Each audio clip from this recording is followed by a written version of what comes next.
And we are live. Welcome back, everyone, to the Lost Depths of Phandelver. Hope everyone had a good week. Yeah, welcome. Hell yeah. Nice. All right. Last week,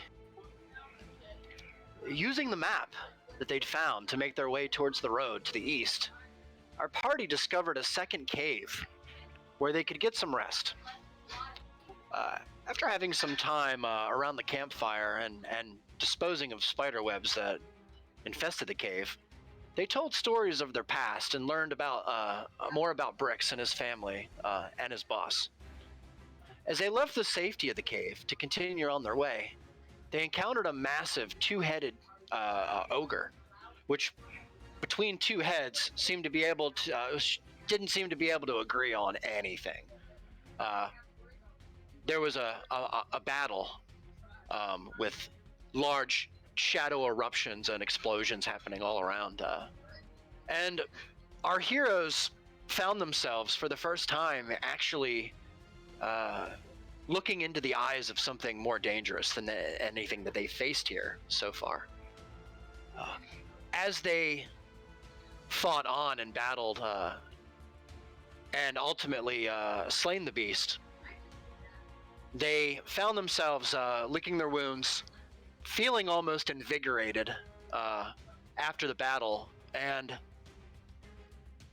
after standing up for a second or two and looking at one another, deciding that the way east is the way to go, and that's where we're going to begin tonight. Nice.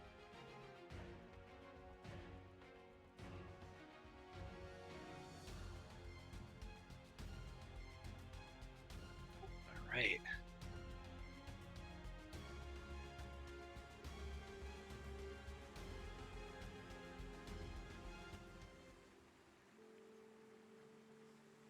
With the dead two-headed ogre still lying in a heap. Yeah, seriously. He sure is. God, I hope he's dead.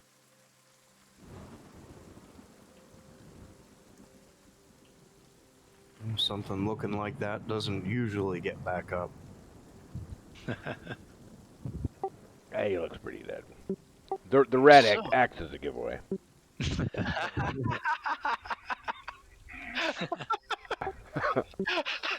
Love you, that Fourth wall. You're breaking the fourth wall. What's that red X? every time something All right. dies, a red X just sort of drops from the sky. Okay. So, there was a kind of shimmer that emanated out from each one of you. As soon as the monster fell, there was a feeling of instantly, for the first time, actually, since you began to fight this monster, this beast, for the first time, there was a feeling of real endurance, a real feeling of we're in a strange land, but I think we can make this. I think we can do this. Um, a real boost of confidence, if you will, and as this happened, uh, you each feel kind of a warmth in your particular area where you hold your artifact. There's a warmth, kind of a sudden warmth that happens, and then a jolt that kind of shocks through your body, and you feel yourself invigorated and seemingly fine after a pretty rough battle. Um, so, with that being said, Yeah, we should mention that. everybody just gained Yeah. level 3. Nice. Everybody is at full hit points. Everybody has full spell slots back. You can treat this like a long rest. It is the time is morning. Since you just woke from the cave and you battled the ogre here. The time is going to be around 8:30 in the morning, maybe pushing on 9, and I'll go ahead and give you the floor. All right. As far as I know, I think our goal is to push towards that road still, right? Yeah, I think we're supposed to Yeah. follow the map. Yeah. Now, is the map telling us to head more north than east, or to go straight east? Yeah, let's I think see. just straight east.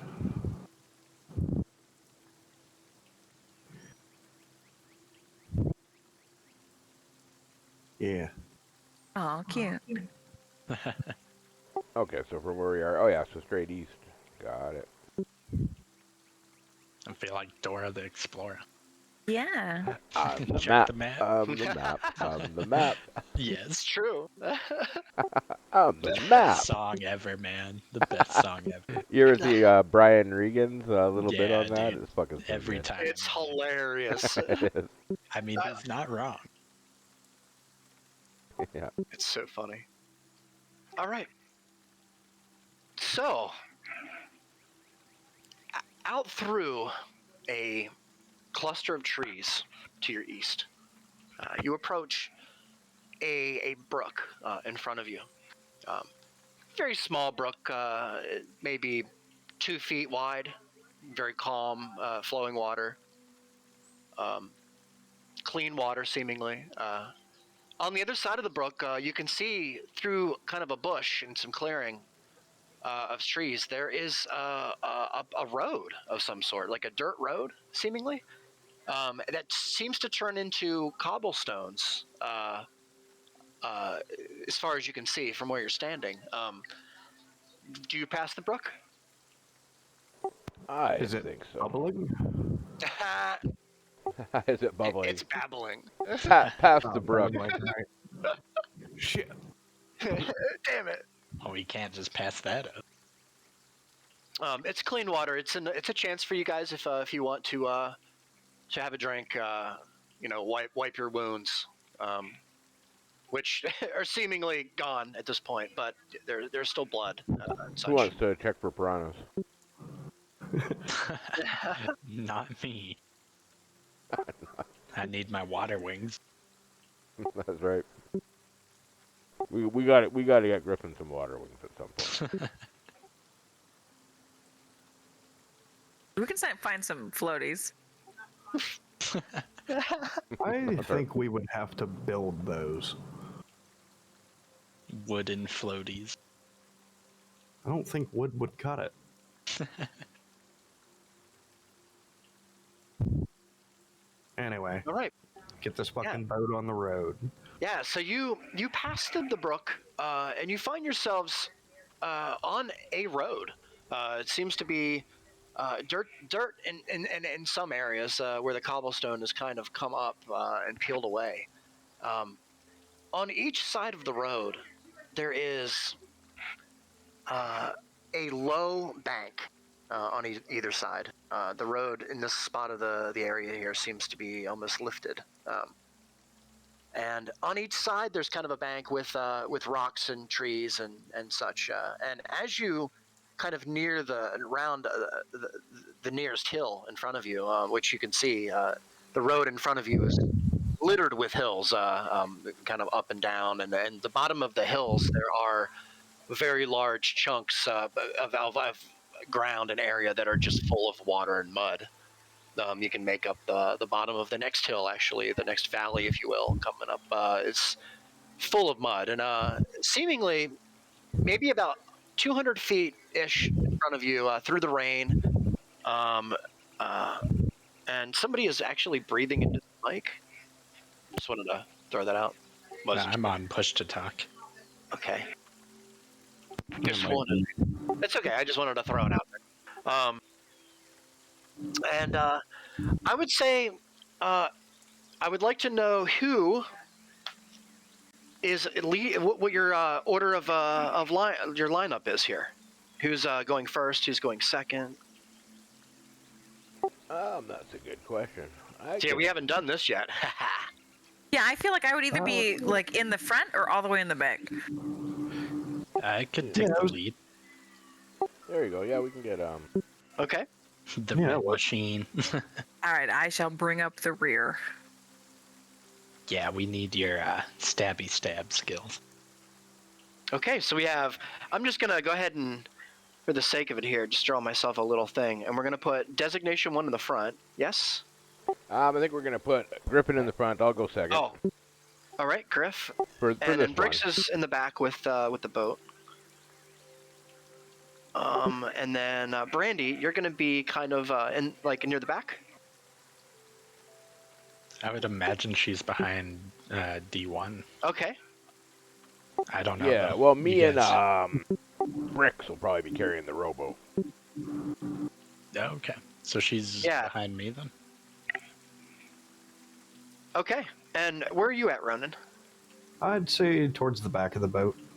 All right. All right. So it'd probably go Perfect. Griffin, me, Bricks, Ronan, Brandy. Okay. Is Briggs helping you carry the boat in the back? Yeah. So So he it'll would be all the be, way in the yeah. back then. Okay. Well, it'll be Griffin, D1, the rowboat, Bricks, Ronan, Brandy. Well, I have Griff, Designation 1, Brandy, Ronan, and Briggs from the order from the front of the line all the way to the back. Yeah. So Bricks is after me, and then Ronan. Well, Brandy. he's carrying the back of the boat, right? Which Well, would yeah, mean so the boat's not at the very back. It's in. Oh, gotcha, the, gotcha. the What am I boat's thinking? got to be in between D1 and Bricks, right? Because we're. Oh, carrying an you're end, keeping Yeah. I see what you're doing. Yeah, it'll be in the middle. Yeah, we're holding an end each, so it'd be. Yeah, so I guess the boat kind of takes up its own space there. Yeah. Okay. Sorry, I didn't Boat even. is a I didn't even. character too. It's true. It's true. So I just had you guys all beside it. So Griff, Des 1, and then Bricks, and then Brandy, Ronan. Yeah, Ronan, sounds good. Ronan, Brandy. Yeah. Yep. Okay. There's somebody right now watching this going, why does it matter? Ah! Probably. It probably doesn't. But And to them Wow. we say, fuck you. No. Fuck you, I motherfucker. mean, D&D, man. marching in a straight line always struck me as weird. It did. That's why I'm like, I'm usually like beside somebody or like kind of, I don't know. I don't picture it as like a straight line. I Yeah. feel like we're all probably kind of zigzagged. Yeah, It's a exactly. little conglomerate. I can get behind. Yeah. Nice. Yeah, we're walking like Mental the image Wizard of Oz. set. Yes, the Wizard of Oz. We've all linked arms. That's right. We've all linked arms and we're skipping. All right, cool, perfect. Nice. So as you begin to cross the kind of the upper path here and you kind of peek over the top, I'm gonna go ahead and have everybody roll a perception check for me.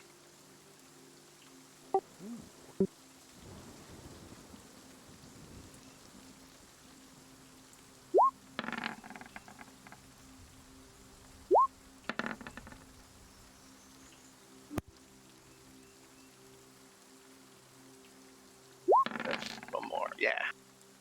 Hey, natural one. Oh, shit, dude. natural one. Nice. Oh, So no. designation 1, you just gets mud in his eye, I guess. Like, you know. Right. um, All I As see is rowboat. yeah, yeah. As you're walking here, Des, and this is actually quite funny because Griff is in front of you, so this actually works out. You're lucky, actually. This is why I was so asking so many questions about your order. I'm so intrigued by his tight, muscular rear end. Oh, no. Oh, no. So distracting. Right. Where's this boat going? Oh, jeez. All right. Griff, you're in the front of the line, my friend, and you notice there is a big old patch of mud coming up right in front of you, and you manage to kind of shimmy around it at a pretty good speed. You kind of zip around it like it's not like it's second nature to you, but Designation 1 doesn't kind of catch your cue in time and kind of slips, and the front of the boat kind of falls down quick, down into the mud. And you pick it back up. There's no damage or anything to the boat or anybody. Designation 1's a little muddy. He's got some mud on his face. It's so funny. I almost feel like I should say deja vu in a way. You kind of side of his face is kind of covered in mud as he kind of picks himself back up and kind of looks around. Des, if you want to say anything about it. I'll just pick it up and keep walking. I'll look back at Yeah. Bricks and just say, you got the back end? He says, You better hope that's mud. he says, I'll try not to fall. I'll say, yeah, sorry about that. I'm pretty sure I probably just about yanked the fucking back end of the rowboat out of your hands there. Do you need me to slow down at all? I'm fine back here. And he starts slipping around himself, and you see him. He kind of gets cocky, kind of gives you like a little whoa, never mind. I'm like, we're all good. Yeah. Yeah. So aside from that, I was going to give you some hazards here. I don't know if there's any reason for that. Maybe about 100 feet in front of you, you come across another valley, and in the valley, you all see a wagon, and in the wagon, rather, in front of the wagon, there's a rather large black. You can't tell if it's a mule or an old horse from your distance, but there's also, from what you can make out, and for some reason, Ronan, you are like really, really honed in on your senses here. You feel kind of like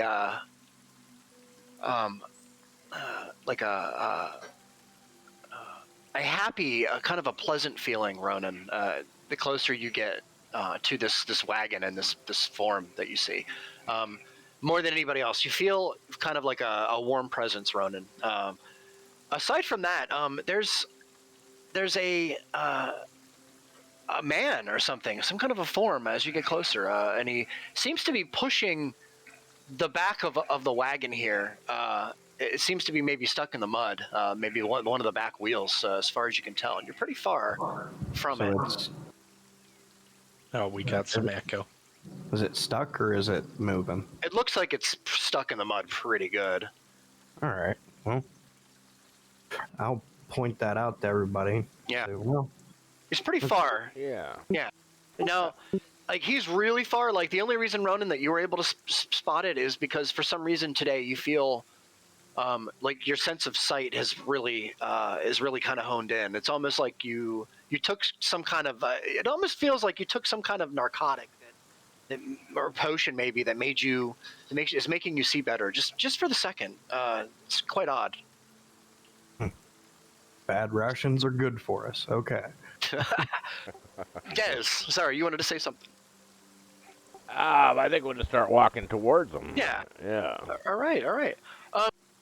Yeah, I was gonna say let's give this schmuck a hand. All right.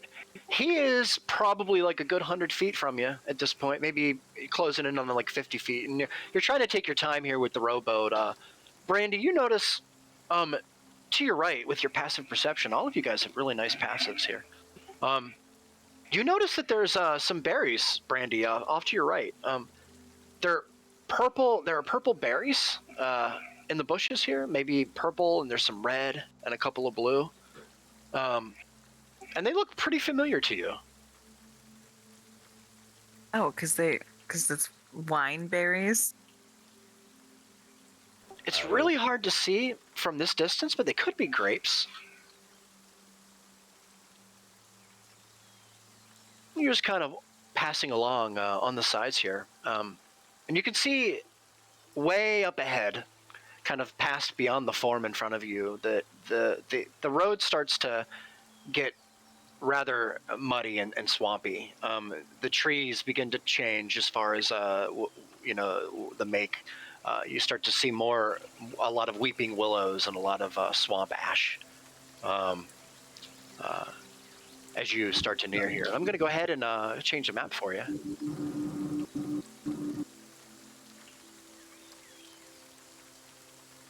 In front of you, there's a form, and the wagon seems to be stuck in the mud pretty good, from what you can tell here. And he doesn't see you as you approach. The rain seems to be coming down quite hard here, as he has his back kind of up against the back of the wagon here, kind of trying to push it. I'll walk up on him and get about like 10 feet away and, yeah, greetings, traveler. Oh, You're looking stuck. You need a hand? I could use more than a hand. Yeah, me too. Perhaps Oh my god. Yeah. Hands He just comes look up. down. He looks over over at most of you. He doesn't see Brandy or Bricks. He sees Ronan in front, and then followed by Deza. He says, I think I'm stuck on something rough down here in the mud. I get myself stuck here all the time. You'd think I would know better." You can see Ronan as you approach him. He's wearing a cloak with a hood, and as you approach him, you see that this is a tiefling, Ronan. Um, and you've seen a couple of tieflings in your lifetime, but never one this close. And this tiefling is special to you. I'm going to go ahead and make this easy, just so you can see him. There you go. Yeah, He is uh, covered in scratches and scars and scrapes. Some of them seem to be still open to your eye. And the biggest thing that you notice, Ronan, as you walk up to him, is that his right eye is gone. There's a scratch. There's like kind of a scar through it, as well as most of his horn on that side is completely gone, as well as his ear itself. The entire ear itself is completely missing. This person has been through something. Yeah, he looks fucking rough. Yeah, but he seems warm-hearted, and he seems motivated to get out of the mud. In the wagon behind him, you make out there seems to be some sacks in there and some crates, a couple of barrels, from what you can see here. All right. I'll kind of march up and offer to give Ronan and him a hand. Maybe, Make him small. yeah, try and I'll leave the rowboat back where it is, and we'll come up here and we'll try to see if we can shove this wagon out of the mud a little. Yeah. Yeah, Fellow tiefling. And as you walk up, as you walk up, Des, you see, he's a tiefling, very dominant purple skin, which seems to be burnt on some of the right forearm. Seems to be burnt a little bit, a little like maybe healing back. All right, I gotta take a long look at him and go, have I seen you before somewhere? I don't think so. I would probably have remembered. Speak of deja vu. Deja vu. All right. Well, let's get your wagon out of the mud here. Well, Yeah, that would be. As we're pushing on that wagon, you said I seen like some barrels and bags and shit like that. Yes. Are all the bags like tightly sealed? Is there anything I might be able to nick? So, let's see here. So sneaky. Yeah, this is great. So, where are you at relative to like the wagon and where everybody is, and kind of like where are you actually like exactly positioned right I would now? say directly behind the wagon. Directly behind. So, like Yeah. that, and then we'll put the wagon like. Just gonna move you for a sec, Seda. Yeah. That's cool. Yeah.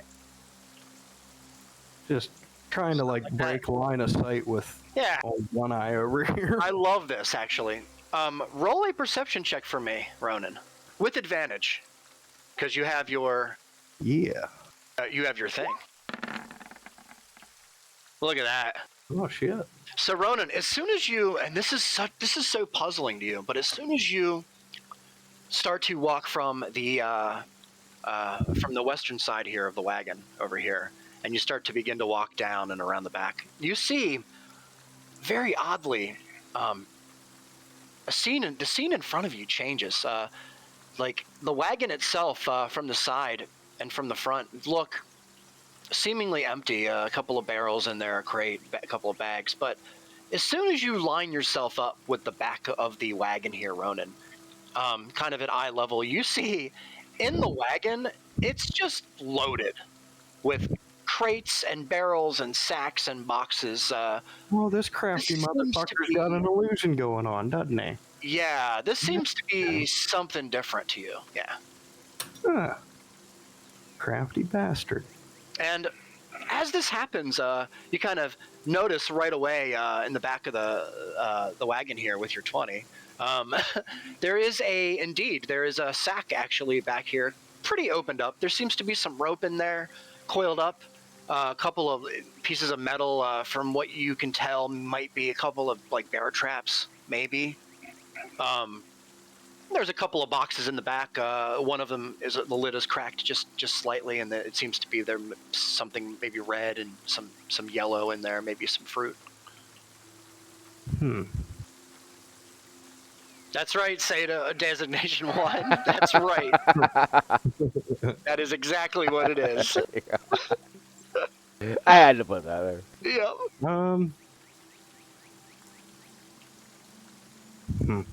Alright, well, taking note of all of that, I am going to... You said, like, it's stuck down in the mud? Yeah, the left wagon wheel is kind of about halfway, almost down to the axle, and the right wagon wheel is so far stuck in the mud that the whole wagon is kind of tilted, almost. Alright. Well, I'm gonna walk over to that log over here. Yeah. I'm gonna bring that over and try and, like, use that to get this wagon situated. Yeah, I'm gonna say, fuck, we could really use like a 7-foot tall Goliath barbarian to help out here. That would be a huge help on moving this wagon. I'll run over and say I'll lend my non-hand, my stubs.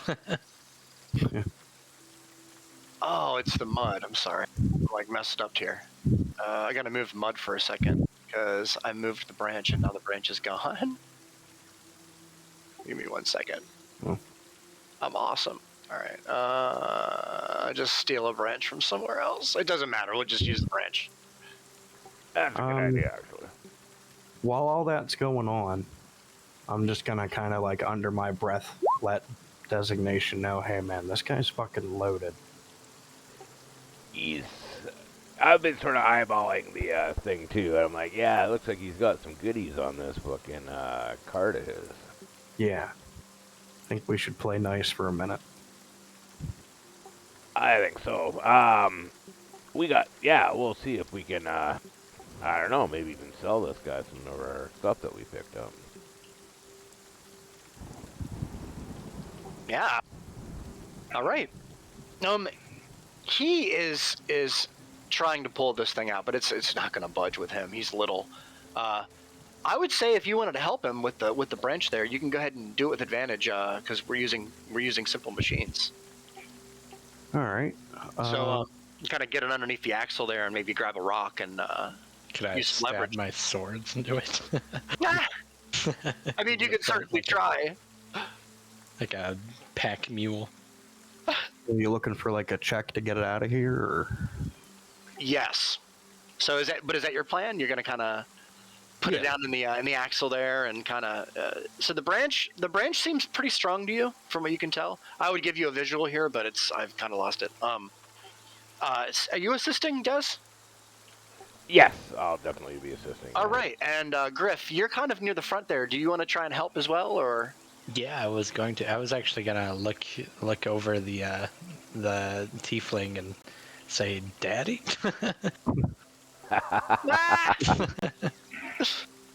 Yeah, no, I'll help these guys out. Yeah, we Nice, can use nice. a little strong guy. Even if you just like put your back against it and shove with your legs. I don't know about using those sword arms. He looks Stab over it with you. my horns. Griff, as soon as you pass, he looks over at you, and his eye gets big, as he sees you, and he looks down at your arms and your hands. His eyes get even bigger, and he stops, and he looks at you. He kind of goes up to you, Griff, up to the side of you, and he kind of puts his arm on your shoulder and kind of just gently motions for you to turn around. Do you comply? Yeah, of course. We've All both right. been wounded. So you turn around and you look at him. He gets a good look at you from your feet all the way up to your face, and then he goes out and he grabs the bottom part of your arm, where your wrist is, and he pulls it up close to him, to his eye, and he looks at it, Checking and out then my he looks at nubs. you. Yeah, he looks at you, and he doesn't say much. His eye gets really big, and then he stops and he lets go of you, Griff, and then he goes to the back of his wagon. And it's funny too, because Ronan was just observing this, and as he moves to the back, he sees that Ronan and Designation One are putting the axle, the liver underneath. And he goes to the back, and he, without even saying anything, he's completely quiet at this point. And he goes to the back, and he goes to in the back of the wagon, Griff, and he goes to a very particular chest, kind of in the corner, underneath some sacks, and he pushes them aside, and he opens the chest. And inside the chest, Griff, he pulls out a little piece of cloth, maybe 12 inches by 7 inches. And he grabs the cloth and he comes back, Griff, and he hands you the cloth, and then he goes to hand you the cloth, and then realizes that, well, you can't really take the cloth. So he unfolds the cloth in front of you, Griff, and what you see in front of you is a depiction painted out on this cloth of a village on fire, with a on a hill next to the village on fire, Griff. There's a hill next to it, and on the hill there's a larger being with very large blades as arms.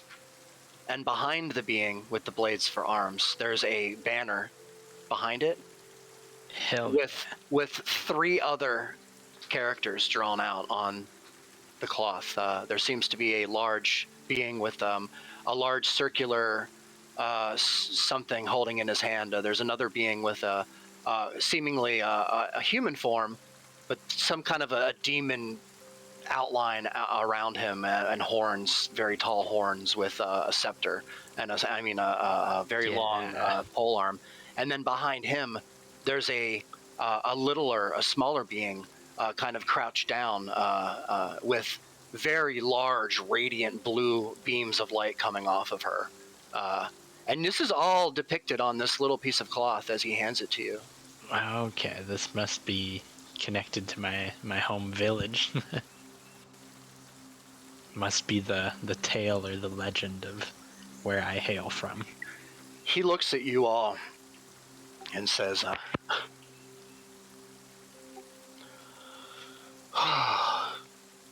"You're here. Finally." Shakes his head and goes back to the front of the wagon. The prophecy. Can I talk to him? Can I ask? You can. Him? Can I be like, yeah, I see you've taken some mortal wounds as well. What happened to you, friend? Time has its requirements. The passage of time does not allow for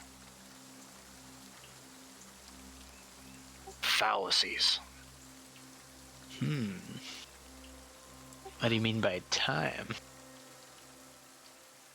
How long have you been here? I've been here a while. I can tell you this isn't the first time my cart's been stuck in the mud. I appreciate the help. And Ronan, as this happens, I would like you to please make a strength check with advantage, because you are getting help from Dez. Nice. Go Noodle Arms. All right, that's excellent, actually. All right, good job, Noodle Arms. I actually set the DC at 17, to be honest with you. Oh shit. Yeah, it was really good.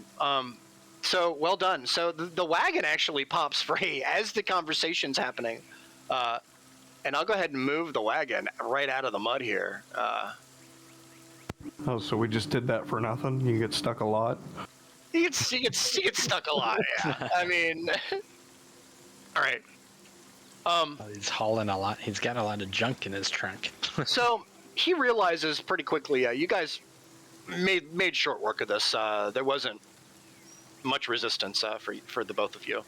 With a little bit of intellect and some muscle, you were able to get this out of here without any problems. He hooks the fairly large black mule / horse. It's hard to make out from in the rain and such. In front of you here, he kind of hooks it back up to the wagon, and he comes back around and he says, "I expect you're heading towards the bayou. If I could be of any service, please let me know. I have many goods for you. If you would like to." I don't have a voice for him yet. Sorry. Yeah, we'll check out. First of all, are you interested in purchasing any goods? I'm always interested in trading. Oh, nice. I want to look back at Brandy and say, grab those special grapes and come see if this guy has any wine for sale. Yeah. Okay, great. Make wine. Yeah, so you notice he kind of looks around at each of you. After you seeing the cloth, he kind of smiles. He folds it back up and kind of puts it in a little sack, little cloth sack that he had kind of draped on him on his side there. And he puts the cloth in the sack and he ties it up and he hands it to you, Griff. And he says, "Take this. This could be whatever you make it out to be. This could be the future of an untold story. This could be the future itself. This could be a good dream." Cryptic. Would you mind shoving it in my pocket? So I don't. Yeah, he does. He just kind of tucks it in there for you. Hell yeah. So you can add God, I don't even know what to call this. A little tapestry, mini tapestry, maybe. Yeah, you can call it like cloth mural. Sure.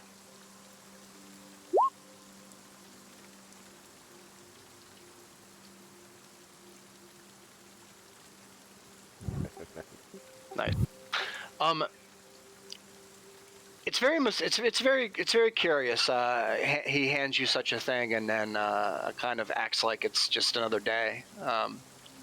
When clearly you can see the depictions on there and what in your mind seem to be purely you and your group here, Griff. Yeah, it's like a vision of the future. Yeah, it's very odd to you, and he seems very fine about it. He doesn't seem like somebody who would be like, "Oh my gosh, like this is a great big," He's very suave about it, very calm. He goes to the back of the cart once again, and he starts pulling out a couple of boxes and laying them kind of on a rock next to it. There's a long, dark box with a kind of a purple ribbon wrapped around the top of it, and there seems to be a stamp.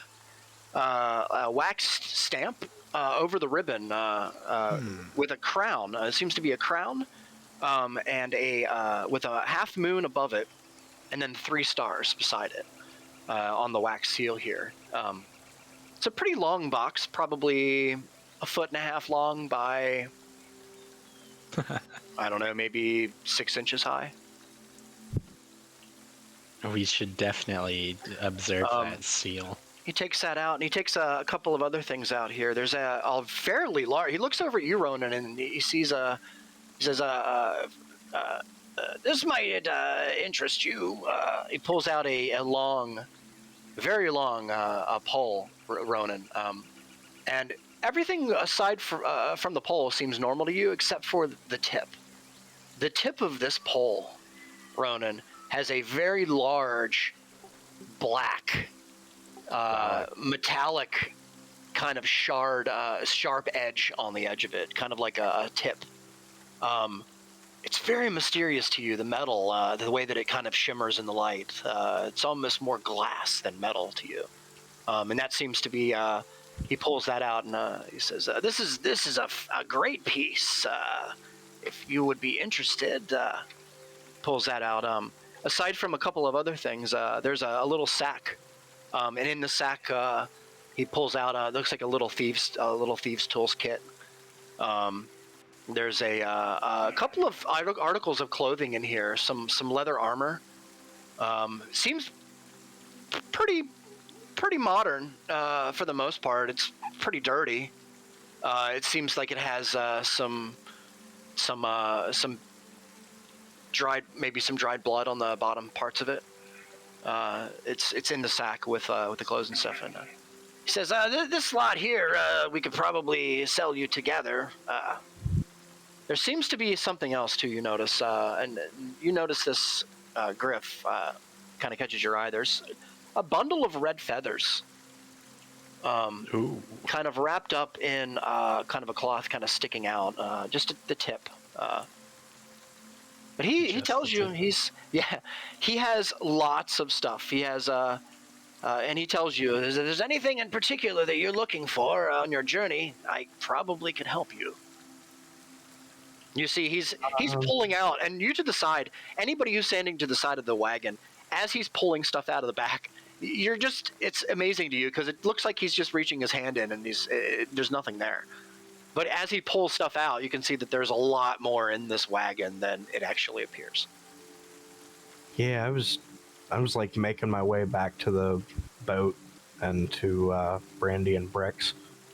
Signal for Bricks to help me move the boat off the road.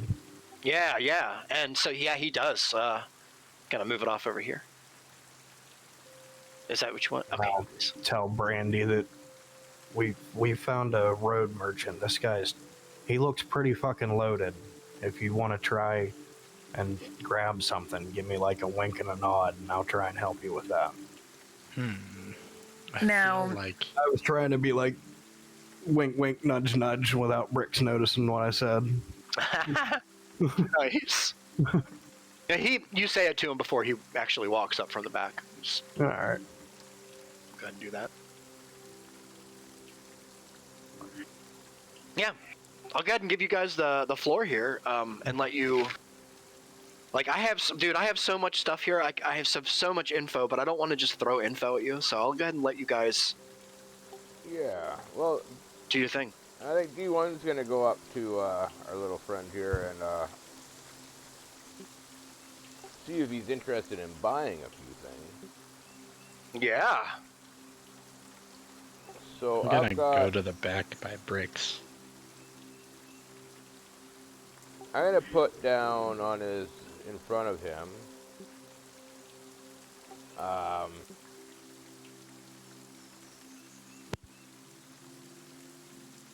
2 ornate daggers plus 1. And 3 decorated ornate throwing daggers.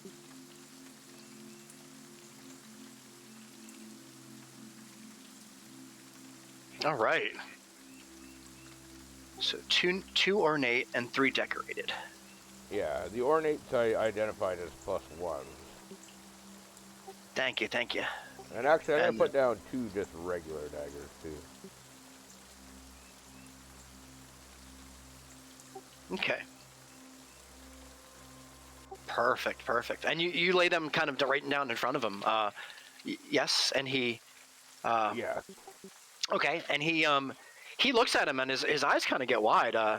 He kind of brushes aside the 2 ornate daggers, the plus 1s, and the 2 regular daggers, and he looks at those 3 decorated ones, and he picks one of them up, and he looks at it real close.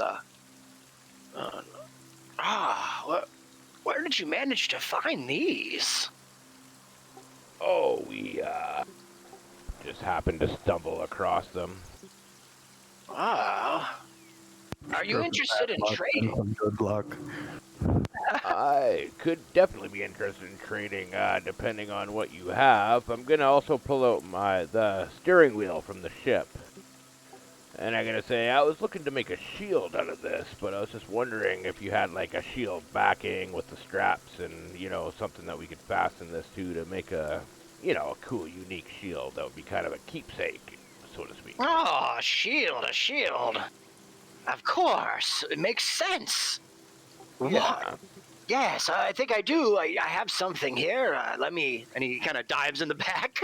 And as he dives in the back here, Ronan and Brandy, you see as you begin to walk up, he disappears. When he dives in to the sides, as you're looking through the sides here, the wagon, he's gone. But you in the back, you can observe him plain as day through the little opening in the back. He dives through and comes back out, designation 1, with fairly large piece of thick, very thick black leather, tanned and everything, kind of a very nice large strip of it. He also looks over kind of at Ronan back there, back behind, kind of glances over and says, are you interested in any of this? I've got. He kind of sees like your what you're holding here, your pole arm. He says, I got a couple of choices back here. Oh yeah, Kind of throws everybody in. we'll talk some business here in a second. I figured you'd just kind of take turns with us. Yeah. He. I was gonna give something away, but I steered away from it. Okay. Yeah, Sato, he pulls out a fairly large piece of black leather, thick. And I was going to say, you could probably use like part of your bear hide there to barter if you wanted to, because you have that. We do have a bear hide, too. Actually, we have a few things that I'm amazed Yeah. that I was going to offer in a second, too. Nice. Yeah, he pulls out a lot of the stuff that you would need, like tacking materials. Yeah, I mean, you could probably sit down here, and I would even say, once you purchase the materials, if you want to sit down and actually do it, we'll probably let you do it for a little bit of time. Yeah. How much for this material to build a shield? Well, these daggers are quite nice. Do you have anything else to sweeten the pot? Well, three decorated daggers for a piece of leather. That seems fairly steep to me. Well, this is and he looks over. He shows you the back of it, and then as he flips it over, the leather itself, Sato, is like a good 3/4 of an inch thick, and it's like the back of it seems to have like scaling, like real deep scaling on it. He says, this came from a creature from the south, very ancient creature. It'll protect. Does you just cover your whole shield with this? Interesting. All right, I'm interested for sure. Now that you sweetened the description a little better, I'd be willing to do the 3 decorated ornate throwing daggers for that. That sounds like a fair deal. These are pretty nice. They've got gems in them. Look at the fine detailing on the work. They're pretty nice. Yeah, they are very nice. I have a friend who might actually like these. He looks over and he says, you throw in the 2 ornate daggers, and I'll throw in everything else you need. How about the 2 regular daggers? And he picks them up. Looks at them. They're sailor's daggers from a pirate ship. Roll a persuasion check. All right. Persuasion. What is my persuasion? You're winning the haggling war. Keep going. This one is extra point. Oh, that's excellent. Yeah, that's excellent. The pointiest. Let me. That's right. Oh, nice. You beat me by 3. Oh, damn. That was really good. He has insight and stuff too. Yeah. All right, cool.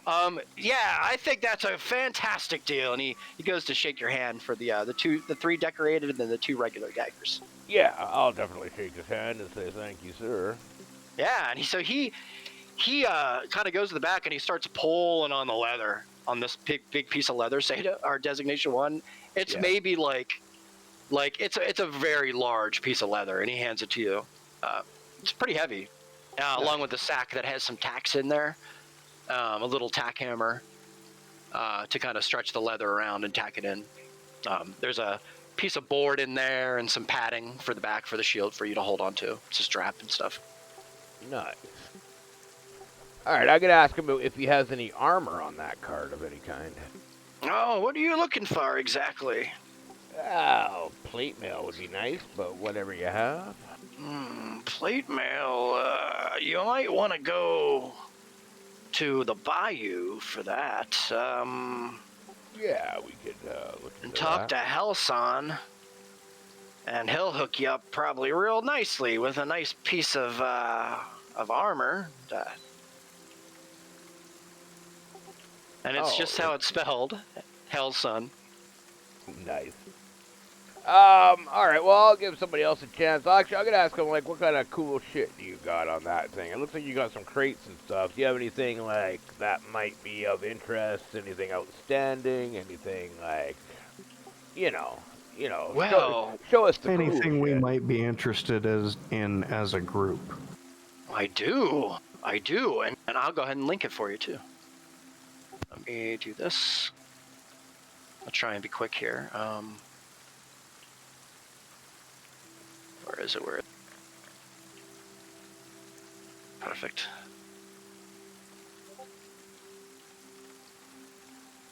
You got any shrooms, man?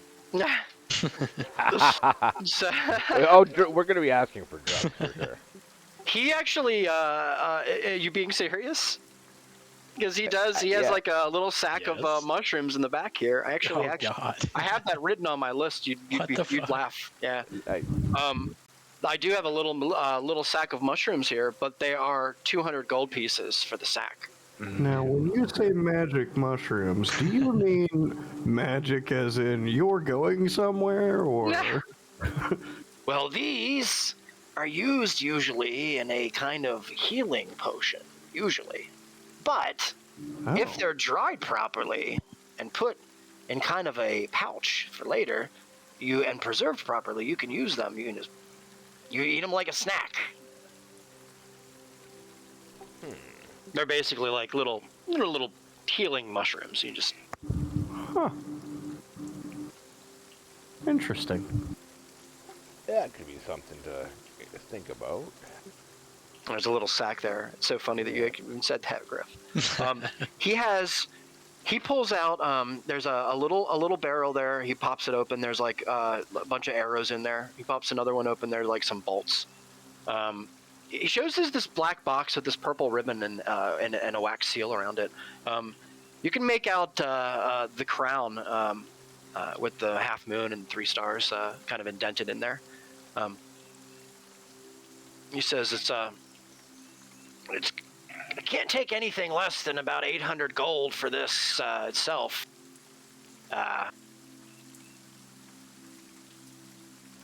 Only because the contents inside are unknown and the box is still sealed. You see, this is an ancient supply box from the last turn.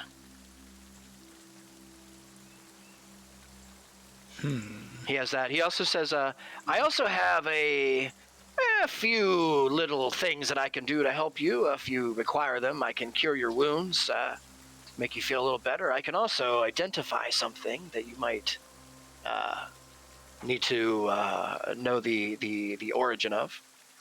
He also has antitoxin. He pulls out a couple of items actually. There seems to be like a horn of some sort with etching all around the outside edges of it. It's pretty nice. Like a drinking horn, or? It's like I can actually link it actually if you want. And he I'll even link it with the text for you. How's that? Let me The purple box. go to here. Items, man, I need to do a better job at this. I'm not organized well enough. You guys think Bricks would want anything from this guy? Or? I don't know if Bricks can afford anything from this guy. Bricks is broke. Yeah. He broke as fuck. So yeah, he shows you the horn. He kind of hands it to you, designation 1, or whoever's asking. I think it was Ronan. Ronan, yeah.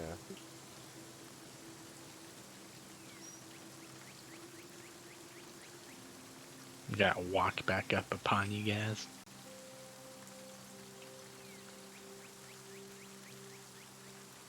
Sorry, I'm just reading here. That is pretty cool.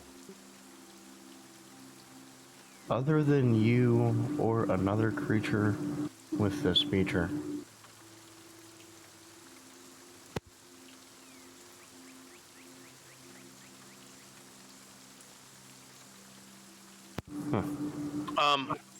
He says, the contents of the box is a mystery, but Yeah, I've had so good luck in the past.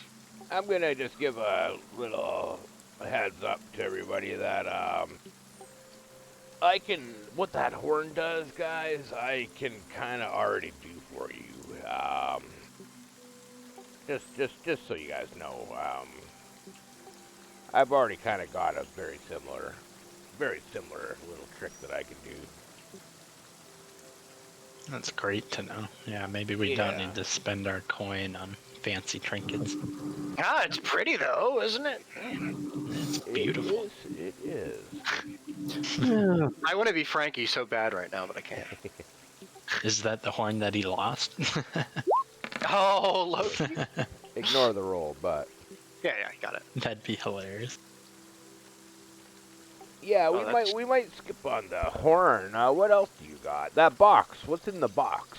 What's in the Your box? guess is as good as mine, friend. I've had good luck in the past. I've had a good explorer, somebody that I know very well, usually brings me some of the best stuff back from his expeditions.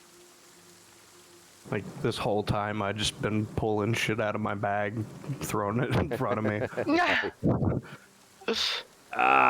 So it's a mystery box, is what you're telling me.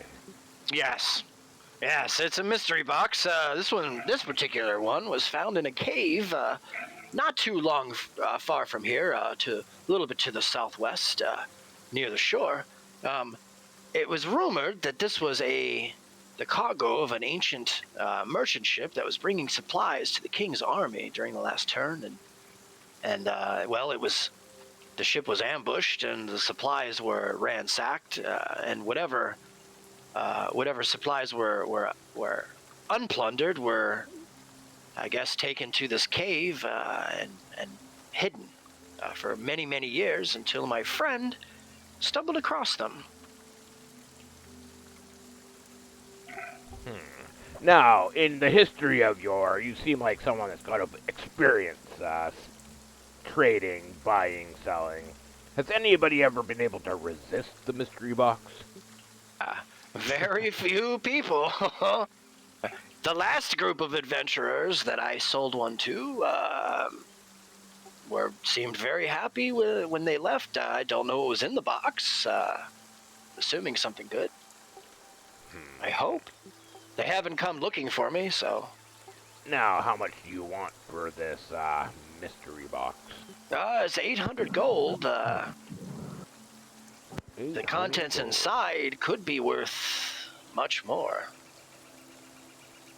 I'm gonna turn that over to Brandy, Ronan, and Griffin. What do you guys think? I mean, it's a fucking mystery box, but I'll Well- think about mystery boxes after I get myself taken care of. yeah. All right. Well, But I'm open to the idea. I'm Yeah, wondering I'll- if we should use his services and then maybe try and knock him unconscious and just rob him blind. all right. Are we whispering this? I gotta move closer to Brandy here and just be like, okay. We could, although, man, if this guy is like got willing to buy and sell from us, and we find more shit later, we could this guy could come in handy just to sell shit to later on. Plus, he I mean, already I looks guess like that's half true. he has half his face beaten in too. I mean, my God. We'll just take I'm one all hit. in. It's Well, fine. that's It's true. fine. We could hit him on his bad side. On his blind side. Blind side. But we should definitely have him heal our. Well, we're all healed up, right? Yep. We are, yeah. I'm worried that a guy like this might have more powerful illusions than we can see. He Well, seems there's like that, he's too. been old. Like, I don't think he would make it this far without having some type of power. And he said he can maybe identify items for us. He can. Yeah, I'll For open a the- price, of open course. the floor for whoever else Man, wants to this sell some guy. stuff. Yeah, fuck, I'll see what I can sell to him. Yeah. So in my bag, I think the only thing I have is rotten peaches. Oh, Yeah. is that all you I have? have some grapes now, so. Does he accept payments of fruit? Rotten peaches? Probably not. But I do think you do have some gold. I have one pristine wolf skin. I can Oh, you do. I can lay that out in front of him and You have some. some leather armor that you found. Yeah, I was That's right. gonna throw the pristine wolf skin and my leather armor down and see what he says. Yeah, okay. So let me just write this down. And he looks at the pristine wolf skin. Wow, okay. And he says, this is the nicest damn wolf skin I've ever seen in my life. God,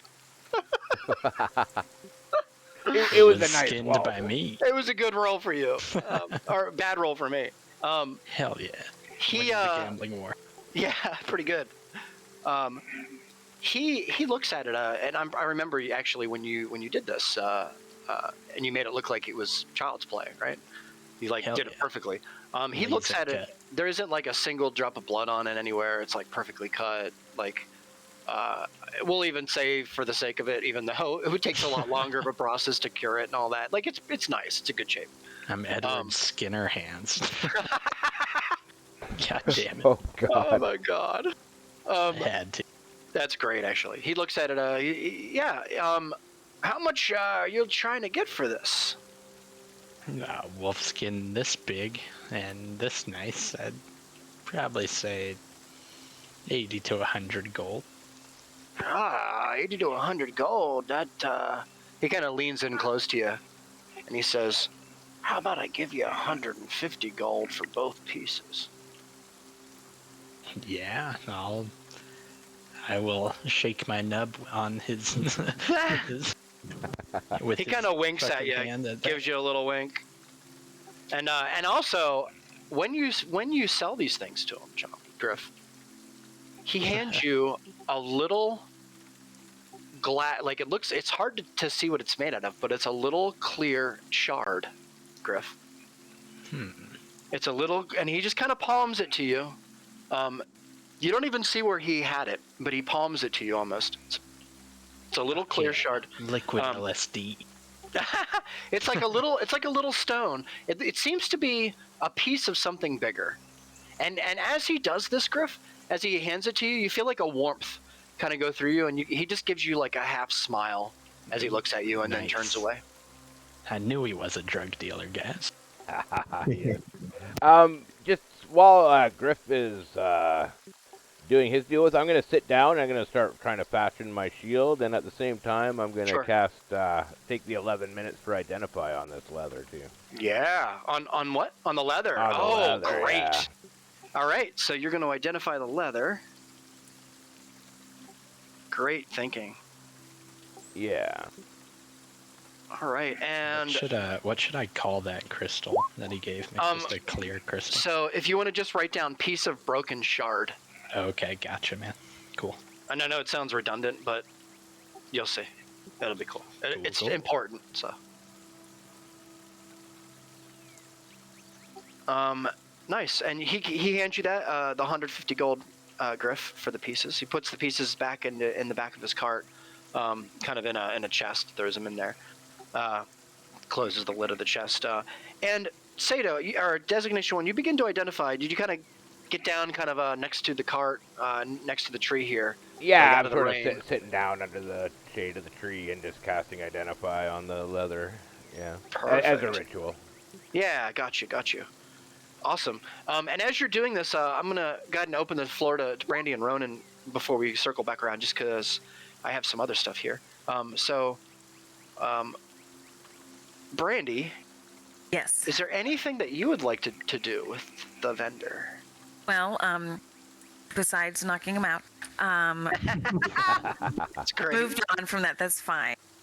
I have the ancient medallion that I know some stuff about. Maybe he can tell me a little bit more. Yes. Weren't we trying to hide that from Bricks? I'll knock him out.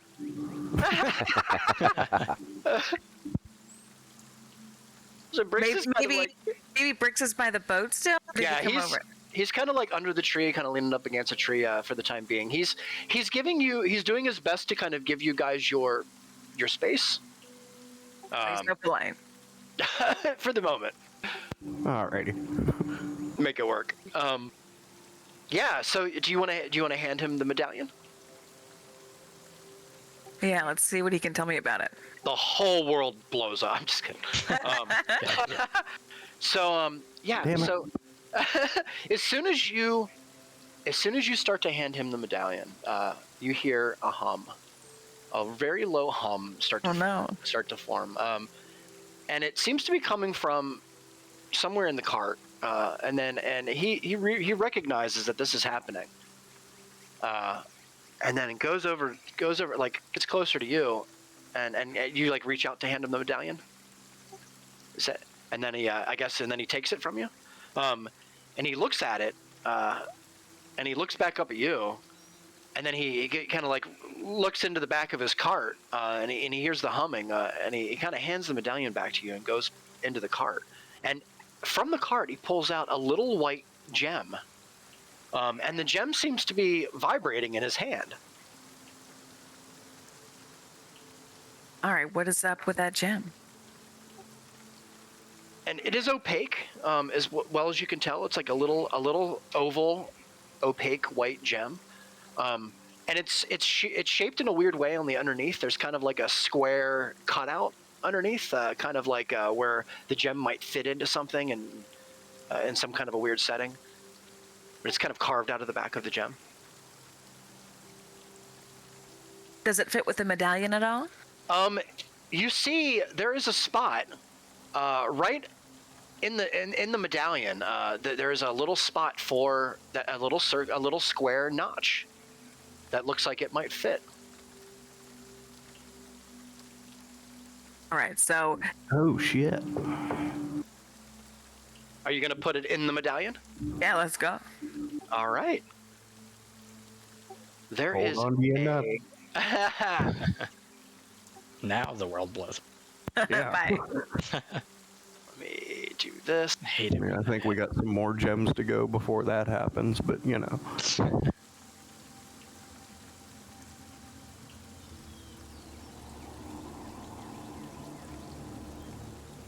There is as soon as you put the gem onto the medallion, Brandy, there's a click. And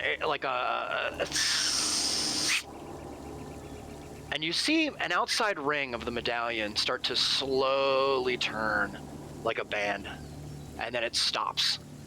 And there are runes, now that you notice, around the outside edge of the medallion, Brandy. There are 3 runes. And now that you know that the gem responded to the medallion and attached into it, you can make out there is a spot for 2 other gems in the medallion.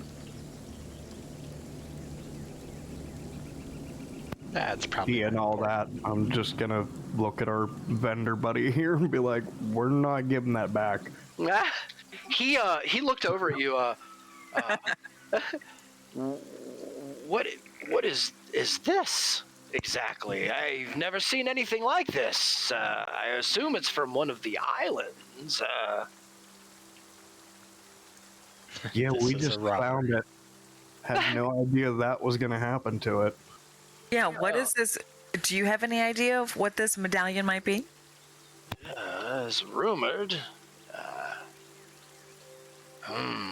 Very peculiar. You can see him, he's very perplexed by this. He's moving it around in his hand, and he says there seems to be 3 bands that surround the outside edge of the medallion, and 3 slots for gems. The one gem was placed in, and the outer band moved around, and then clicked into place. You can see there are ruins now that are kind of lined up along the outside edge and kind of lined up with the outer edge ruins. There's 2 other bands. They seem to be stuck in place at the moment. And so, where did you find that gem? A gem was in a sack. It was found in another cave to the south. This is very, and you can see him. He's very weirded out by this. Very perplexed. He seems to be confused. You mentioned the islands. What about? The islands. The islands all around here are. Some say are cursed. Others say are blessed. There is a chain of islands called the Sovereign Islands to the northwest. They are untouched by magics. They are warded against all forms of magics. There are legends as to why. Sorry, I'm looking for my stuff here. You think the medallion came from one of those islands? I would assume that's probably... He kind of looks down, he looks over at you, and realizes that this might actually be... man, where are my notes for this? That this might actually be a key of sorts. Oh, keys are good. The key to your heart. No.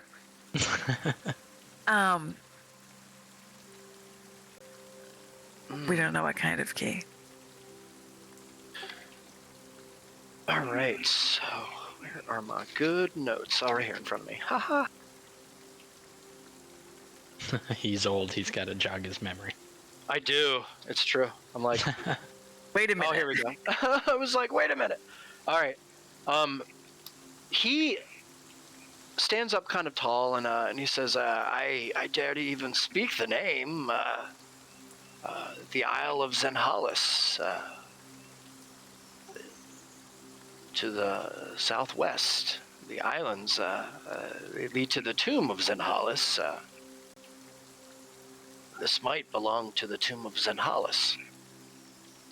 That sounds interesting. I wouldn't venture there unless you were well prepared. Besides that, the orcs patrol the lands here, the waters there, and it would be hard to get past them.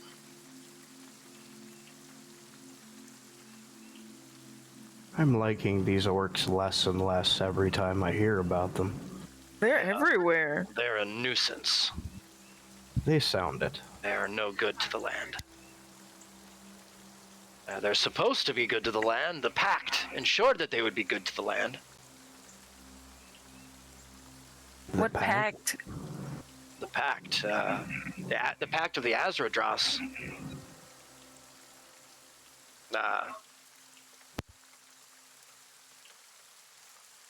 Azrodrex, I'm sorry. If you want to write Azrodrex. There's, yeah. So there are lots. So Sato's probably very confused. There are a lot of pacts and orders and. Yeah, no, I'm. But so yeah, he just I'm begins. smelling you're cooking.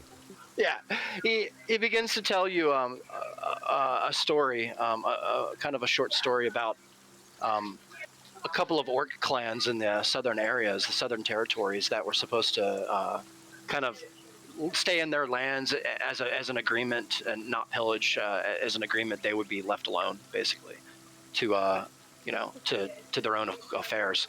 But one of the tribes in the clan violated the pact by crossing over and pillaging villages close to it, and so the pact was destroyed, and then the Orc War started.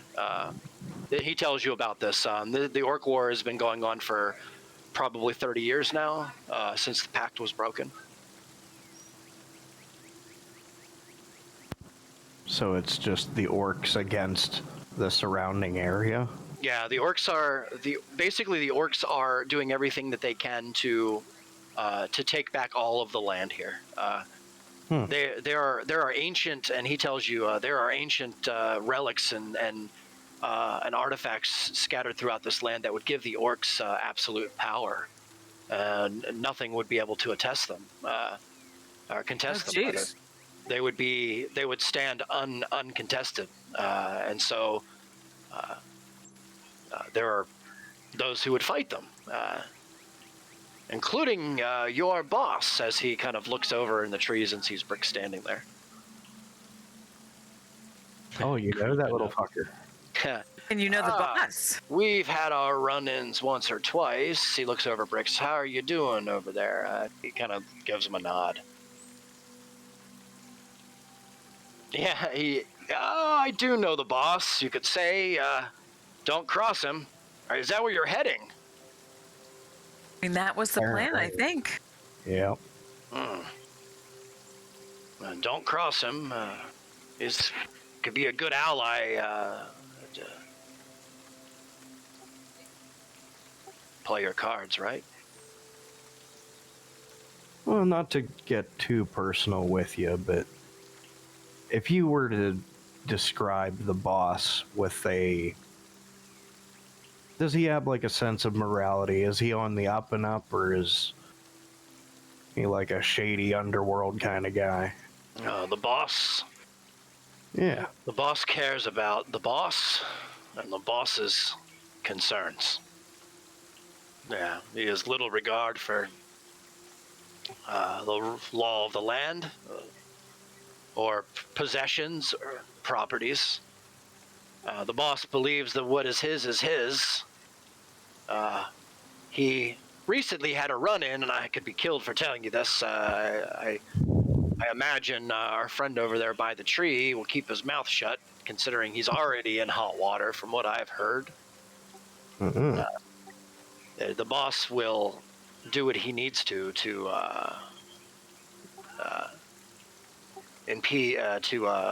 show his power. He doesn't keep his nose in his own affairs. The dwarves found something to the northeast, and he's been trying to find out. He's been trying to find out for a while now. Well, I appreciate the heads up. He kind of gives you a nod.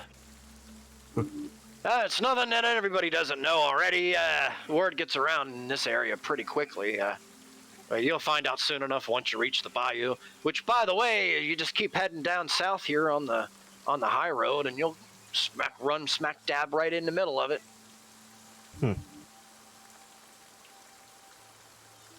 Actually, at him saying that, I'm gonna pull out our map, and I'm gonna show it to him and be like, "Is there anything that you could add to this?" I'm assuming you travel between a couple of places. Where else do you go? Good thinking. Really good thinking, Ronan. Like, really good thinking. Not for a reason, yo. Yeah, man. Really good thinking. Yeah, all right. good. Let me do that. Man, you're smart. That's why we keep him around. Let me do this. Yeah, I mean, we'll see about that. Oh, man, I don't have my things up here. That's just shitty.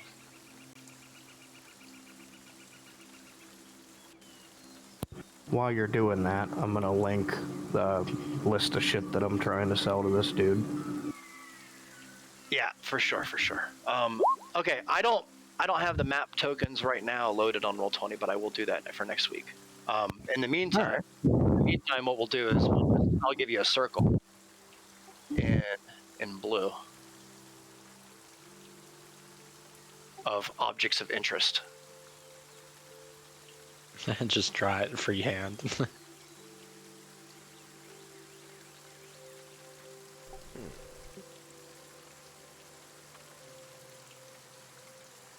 There you go. Cool. Really good thinking, man. Like, really smart thinking. Yeah, that was clever. He points, he kind of takes your map and points out a couple of locations here to you. He says, this one here, and I'll go ahead and ping the map for you, is there's a cave structure that somebody went missing not too long ago, a cleric, actually. The cleric's name is Vyra. And she is a cleric of the Sun Temple. She went missing about a fortnight ago, about a 10-day ago.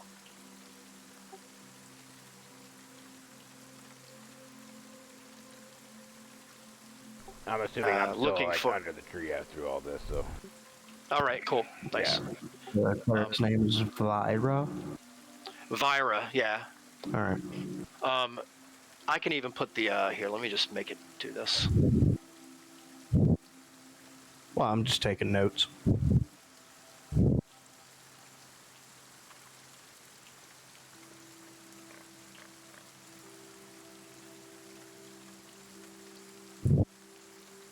There you go. Cool. That's like really the only one that he tells you about is this one here. There seems to be a cave or a ruined structure that she was sent to and hasn't heard from. Oh, that's more than appreciated. Thank you for the information. Yeah. He says there's some caves to the south here. He says the one closest to the coast line there, beware, keep your guard. The goblins infest those areas constantly looking for treasure from ships, sunken ships.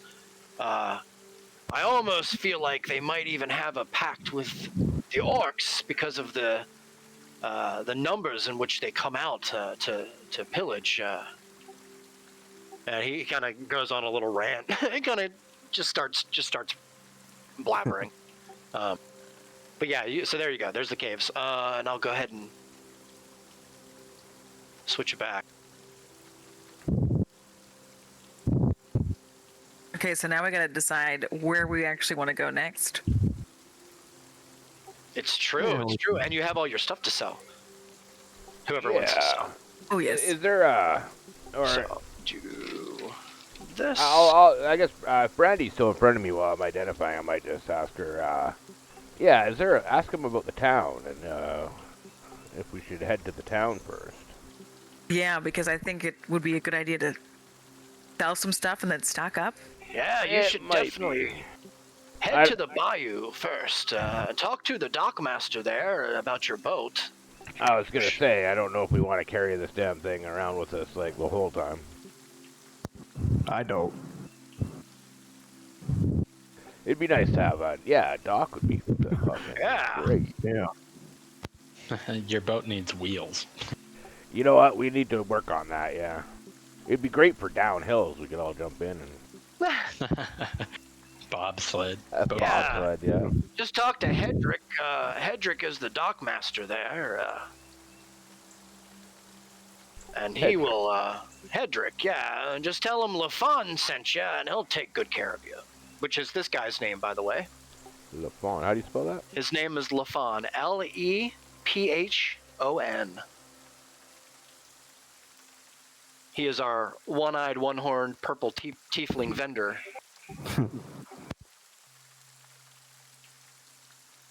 Traveling purple tiefling vendor. Sorry. Is Hendrick like that? Hendrick? Yes. Nice. Hedrick. Yep. Hedrick. It's like Hedrick the Entertainer. Yeah. God. It's Or Um, if your boyfriend was named Rick. Oh God. Jesus. Oh, nice. I love this. Light bow, 20 crossbows. All right, cool. So, Ronan, is this what you're trying to sell? Yep. 28 bolts, 1 ring, quarters leather armor. If I'm replaced, okay. So who gave their crossbow to Bricks? Is that I Griff? believe that was Griff's. Yeah, Okay, that was cool. mine. Perfect. All right, cool. It's not like I'm using it. Yeah, exactly. Cool. So you want to sell the 5 daggers? Okay, nice. You lay them down in front of and he asks you, is there anything you want to trade for this? Yeah, I've been kind of looking at that weapon that he had mentioned earlier. And I'm Yeah. just gonna. Can I take a minute with that? Let me. You sure can. And he kind of grabs it from the back and hands it to you. It's really light. And it's actually, I believe it's a javelin, from what you can tell. And the tip on it, I think it's a javelin. Sato, is it a javelin? Or is it a spear? Which one are you thinking of? Oh, fucking, if you're looking for him, he wants a glaive, but, No, I know, but here, hold on. yeah, show it to me. I can't remember now.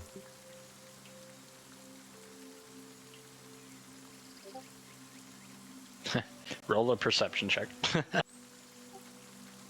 Oh, it's a javelin, 100%. Okay, yeah. that's what I thought. Yeah. Yeah. All right, cool. Yeah. So yeah, it's a javelin with a black tip on the edge of it. And it would have a black, shiny stone ornate skull on it as well. Yeah, there you go. Little shiny skull on it, and It looks to be made of glass like rock. There you go. Black glass like rock. He knows more about it than I do. It's great. Well, I'm gonna take that in hand and back Yeah, up. it's What's light. that? It's really light and like very easy to like flip around in your hand and. Yeah, I'm just gonna kind of like fuck around with it back here and get the weight or like get a feel for it. Yep, for sure. Definitely, and the weight's good. It's balanced. You could tell that it was really crafted well. Whoever crafted this took extra special care to make sure that it was like perfectly balanced, perfectly sharpened.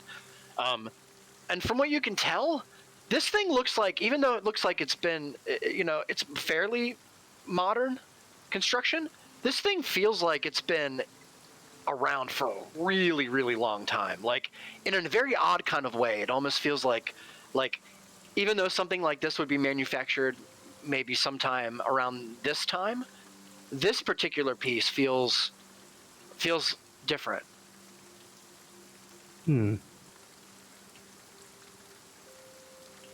Well, you got any other kind of weapons?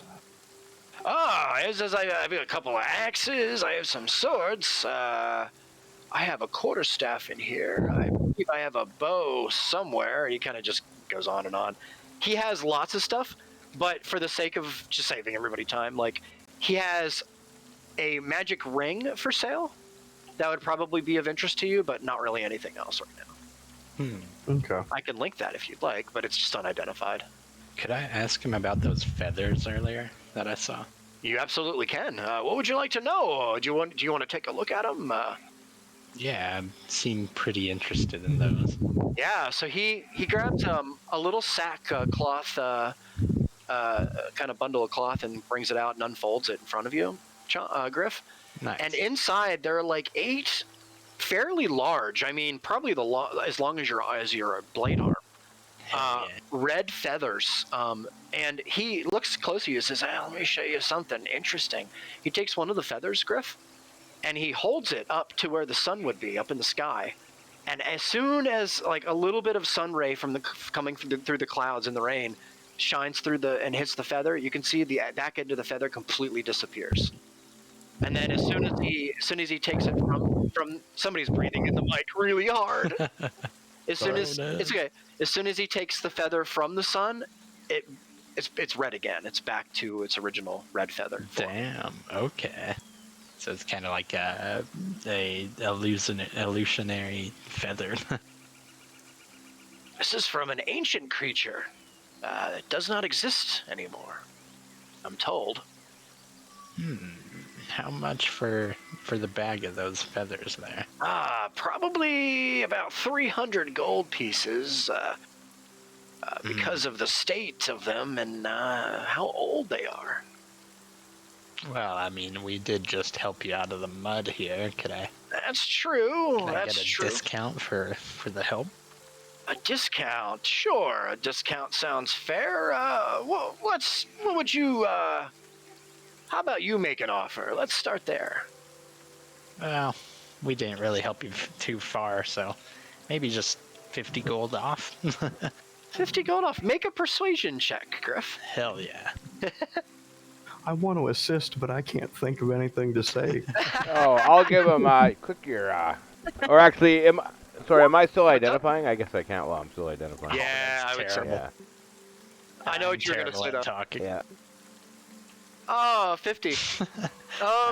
He says 300 is pretty good. I could probably knock like 10 off for you. Nah, 10 seems fair. 290. Yeah, I'll shake on that. 290. All right. So he hands you the kind of the piece of cloth with like the rolled up feathers. There's 8 of them total, Griff.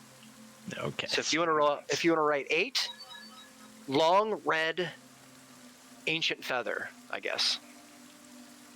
Gotcha. Sweet. Alrighty. I'm very interested in what we can use these for. Oh yeah. I'm excited. All right. He looks at the rest of you guys, looks at Brandy and says, is there anything that you would like? You look like you've been kind of keeping back a little and quiet. Surely there's something in my big cart of fun here. She like pulls out a couple of like darts, like throwing darts. There's a glass vial on the edge of a couple of them there, seemingly to put poison in, that you could throw the dart at something and then poison it. Yeah, those seem like they would be pretty useful. Yeah, these are a specialty. They come from the northeast, Willowwood City. A friend of mine makes them special. You can see he like points out the tip. The tip's like barbed on the end, so when you throw it in something, it sticks in, and then Nice. it kind of has like this kind of centrifugal force kind of way of delivering poison. So it has like this glass vial in it, and then as soon as he basically explains to you how it kind of you hit your target with it, and then you put the poison in. The poison kind of goes into your target, and yada yada. And he kind of goes around the tree like 5 or 6 times explaining it to you. Just really happy to explain it and to sell these things. And he says, I'll give you 5 of them for 75 gold. Make it 25, and then we have a deal. 25. Persuasion check, mate. All right, let's see. Tree fitty.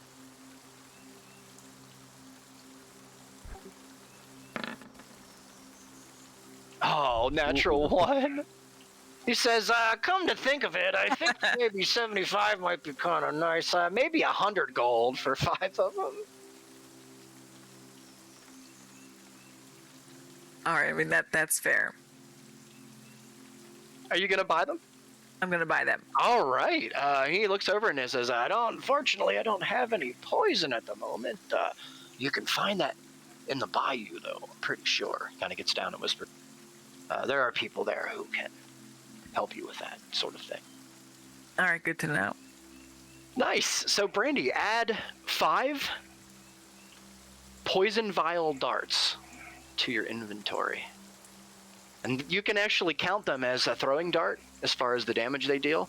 But when you fill them with poison, your opponent will have to make a con check.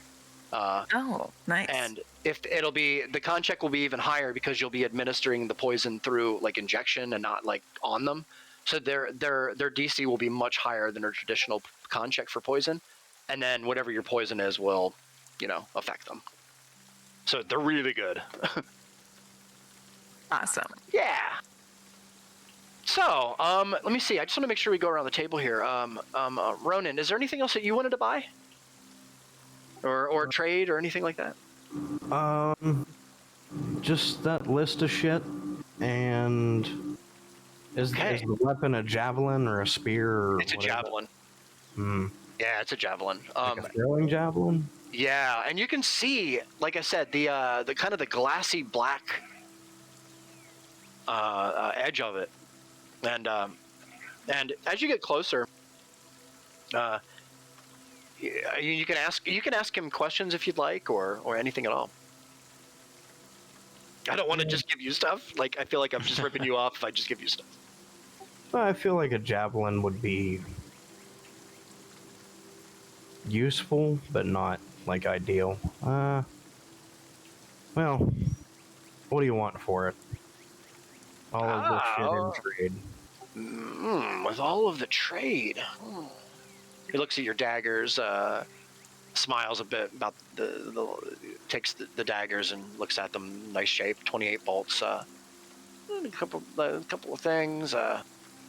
He says, let's see here. I got this. He says, you hand me 25 gold and we'll call it a deal, and I'll take all this from you. That's a square deal. All right. And you go ahead and shake? Yep. All right. So minus 25 gold, and you will gain an obsidian-tipped javelin. Ooh, does that mean he loses the armor off his back? Well, no, I was implying if there's armor to get, then I'll switch my armor, but I'm not taking off the only armor I got. Cool. Yeah, and he takes your 5 daggers, your light crossbow, your 28 bolts, your ring, quarterstaff, leather armor. If you're replacing. So he has a couple of things here, Ronan. There isn't anything that strikes you as being an improvement as far as your armor goes at the moment. There is a javelin. I mean, there is a glaive in the back of here, but it seems very, very kind of like simple. It's a very simple looking glaive. It doesn't have any kind of special designs on it. It's just a very simple, regular javelin to your eyes. And he doesn't even mention it. You just kind of notice it kind of sticking out in the corner.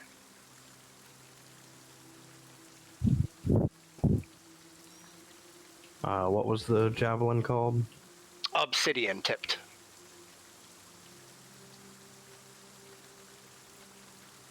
I don't even know if I should have told you that, but it's all right. Yeah. I knew it was. It's fine. Yeah, I figured you guys knew.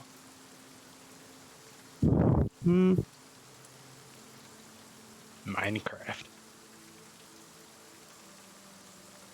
Oh, I'm gonna show him that belt, that belt pouch of black glass. Oh yeah.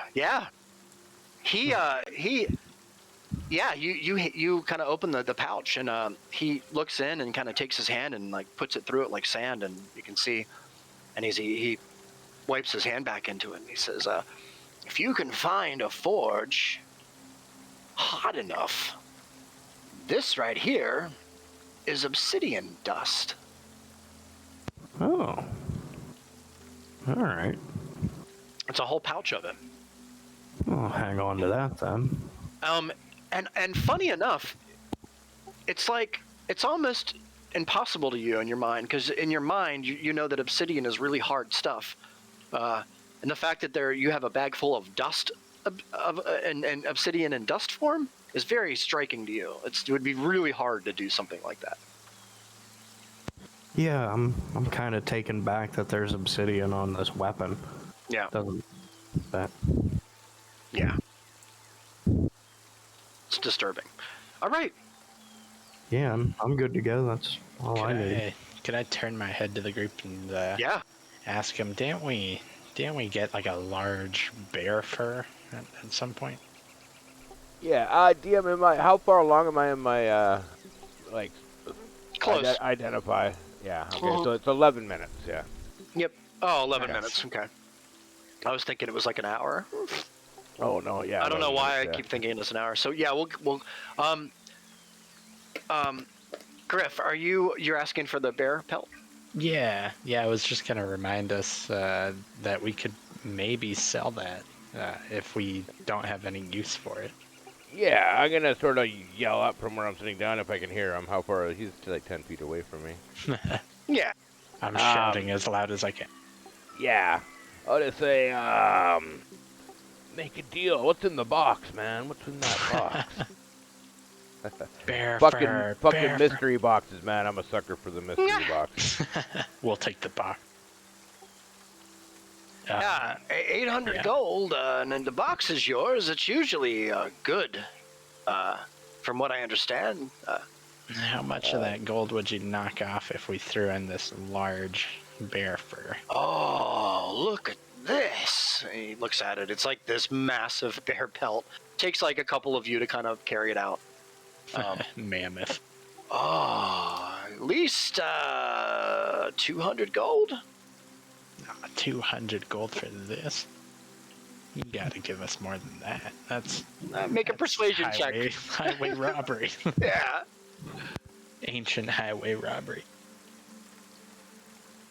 Let me see. Roll. See how good you can roll here. Ooh, that's pretty good. That's pretty good. Not too bad. He's like 300 gold. How much? So was it 500. original? So 500 total for the box. Yeah, Ooh. with the bear pelt. So what's that divided by 4? 500 divided by 4 is... Well, if he takes, what, 300 off? It's only 200.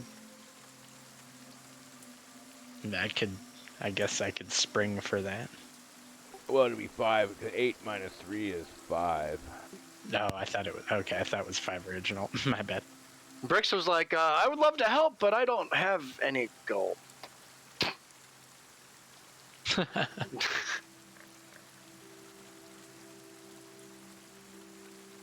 I will take that glaive. You're gonna take the glaive? Yeah. All right. He looks at you, Ronan, and kind of just says, "I've had this back here for a while. I think it's pretty old." He says, "Here, just take it." Oh. Just hands it to you. Cool. So you gain, Ronan. You gain a simple glaive. Just right.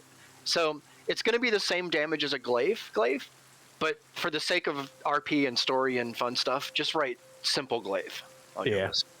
Nice. Thank you. Yeah, don't mention it. I appreciate you all helping me out of the mud there. Can't tell you how many times I get stuck in the mud on this trip. All right. Designation 1. Yeah. You are identifying. What are you identifying? Refresh me. That leather The leather. and the backing, the shield backing in leather, yeah. Yeah. Okay. The leather comes from an ancient beast that used to roam this land, Sato. One could call it a giant basilisk. So you have basically a very large, very thick basilisk hide, ancient basilisk hide. Ancient basilisk hide, okay. Yeah, and so that's basically going to be enough thickness and stuff for you to be able to turn that wheel into an actual like shield. So you can absolutely turn, and we'll just say for the sake of it, since you just spent all that time, we'll say for the sake of it that you have a shield. You can go ahead and add a shield to your inventory. Your wheel is now a shield. Nice. Okay, no magic properties to the basilisk hide, just the toughness? Or did I Yes. identify anything? I'll say yes. There are magical properties, but I won't tell you yet what they are.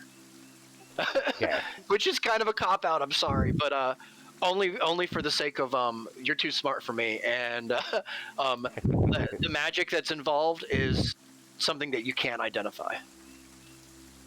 So we'll just say that. Gotcha. So yeah, you can go ahead and write magic. Yes, you just don't know what. Sorry for that, man. No, that's good. Good to know at least. Alright, so now that I got my shield made, I'm gonna sort of jump in and join the party and, Nice.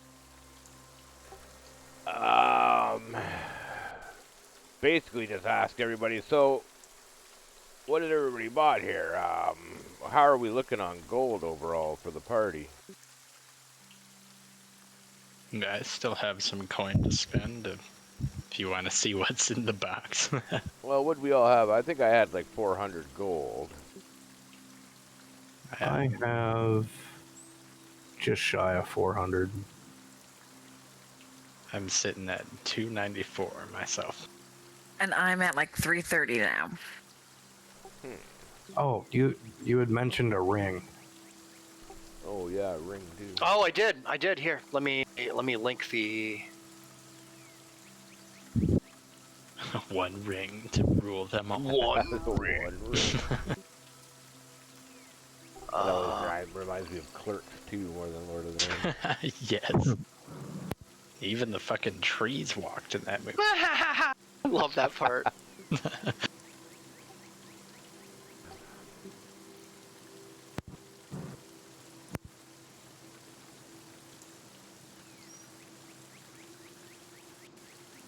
There it is. It's in Gen. That's a Unidentified. 300 gold for that ring. Can I do an Arcana check to get Yes. an idea of what it might do? You sure can. Oh, not at advantage. Okay. Roll a big one. Oh, that's really good. Okay. Really, really good. I'll even, dude, man, that was really good. This seems like it. Everything shy of licking it. I know, it's true. You're like, you just basically, you hold it in your hand, Ronan. There's a kind of an idea, you pick up the sense almost immediately. This is some kind of a resistance ring. This ring protects you against something.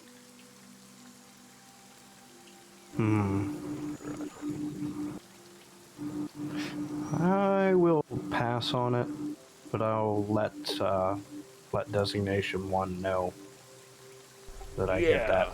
Yeah.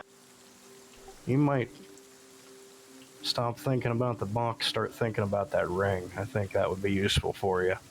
It might be. A resistance ring. 300 gold. Problem is I'm in desperate need for some new armor, and if we're heading to the bayou, if you can see this armor I'm wearing, or that I have kind of integrated into my body here, it's a little sea-worn. I could use something shiny and new. You know. That's a fair point. Really curious what's in that box. I'm not. We'll take the box. Yeah, well, the box is expensive, you're right. It's up to you guys. I'll let you guys make a call on the box. There's between Brandy, Griffin, and Ronan, there's 3 of you, so you guys could do a vote. I mean, if we don't go for the box, then we should probably at least try and get some coin for the pill. Yes, that's we definitely could. He said 100 gold for that pelt. 300. Oh, 300 for the pelt. Yeah. Yeah, hell yeah. Yeah. Why don't we just sell him the pelt for now, then, guys? What do you guys think? It's up. That sounds good to me. And that's we're gonna skip the sounds mystery good for me. box. Yeah. Yeah. That works. All Can right. always use more coin. 300 gold for the pelt. That sounds like a fair deal, friend. He goes to the back and starts 300 gold. Who here's got a calculator? I can't open it up on mine, but what's 300 Oh. divided by 4? 100, 70, 300, Divided by 4. 80. I don't even know. 75. Yeah, thank you. 75, yeah. Okay. So everybody had 75 gold. Nice. Yeah. Very nice. Okay.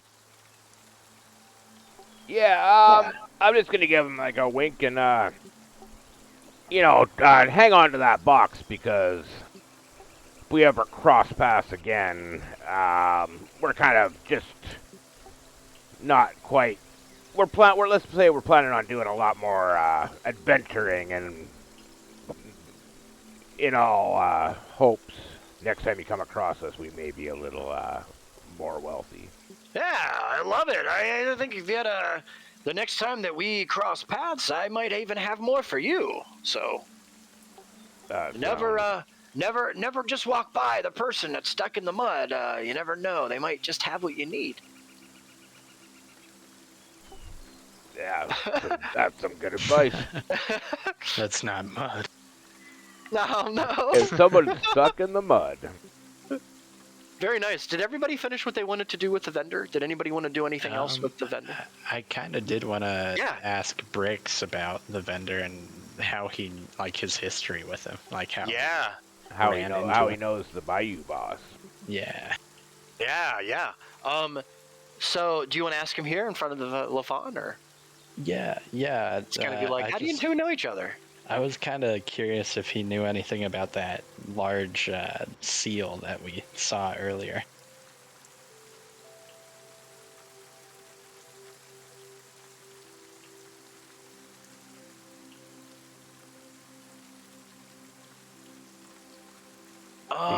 Yeah.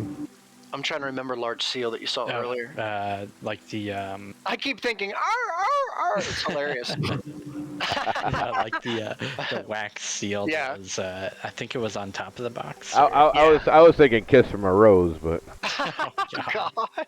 Yeah, it's true too. Yeah, the seal. He tells you that it's known as the King's seal. From Ooh. the last turn, the seal of the king, the crown with the half moon and then the 3 stars beside it, represents the king, his arcane hand, and then his 3 basically guard, the guards that kind of protect him, his most chosen. So it's supposed to. And Gotcha.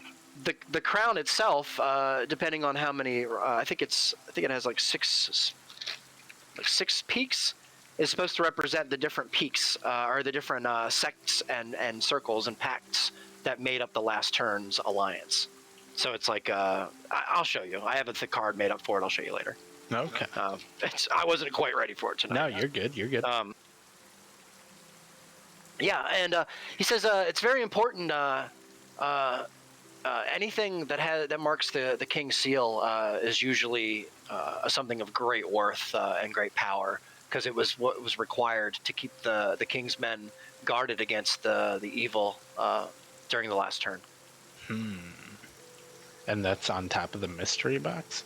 Well, that's in the mystery box, yeah. Oh, okay. So whatever's in the, basically he's telling you, like, whatever's in the mystery box is probably something really nice, because it's Oh, God. you know, So designed hard to for. pass up. I know, it's true, It's too tempting. but it's all right. It's all right. Tantalizing. Yeah, we'll pre-order that one. Yeah. He says, you can keep that white gem. I had no idea what it was used for anyway, so enjoy. Call it great. a gift. I will. Nice. Does anybody want to do anything else here before I think I'm good with the vendor for now. I'm gonna look at everybody and go off to the bayou. Let's get this boat docked and see Brix's boss. He seems like quite the character. you could say that. Yeah, let's get this gravy boat moving. Look at this boat on the road. Find out if his reputation Yeah, that was precedes better. him or not. Yeah. That was better. Good one, Brandy. Perfect. There you go. So you guys are going to kind of part ways then, and travel, continue traveling south. Is that the idea? Yeah, I think so. All right. Yeah. Let's do it. As you do that, Lafon kind of like looks back at you, at each of you, and before leaving, goes over to Griff, puts his right hand on Griff's shoulder. Do you resist, Griff? No. All right. He puts his other hand on your other shoulder and looks at you in your eye. Do you resist? I And then he guess asks you to instead. cough. Oh, God. It's hilarious. I feel was like the same. I feel like the same comment happened the last time I tried to do this. That's awesome. All right. This guy's getting pretty touchy-feely here. Griff, you feel a warmth go through you, and I'm sure there was a comment there Oh, last time Jesus. too. This is Oh, he great. likes you. Straight deja vu. There's a flash of warmth that goes through you, and there's a smile, Griff, that you see that he gives you, as he kind of squeezes your shoulders a bit and then kind of puts his arms back at his sides and kind of gives you a nod. And he says, "Best of luck, adventurers. Stay strong. We'll see each other again." I gotta yell at Chomsky. If he pulls out latex gloves, run. Love it. Oh, God. All right. And we're going to go ahead and move him. What did I do? Oh, here. We're gonna get the hell out of here.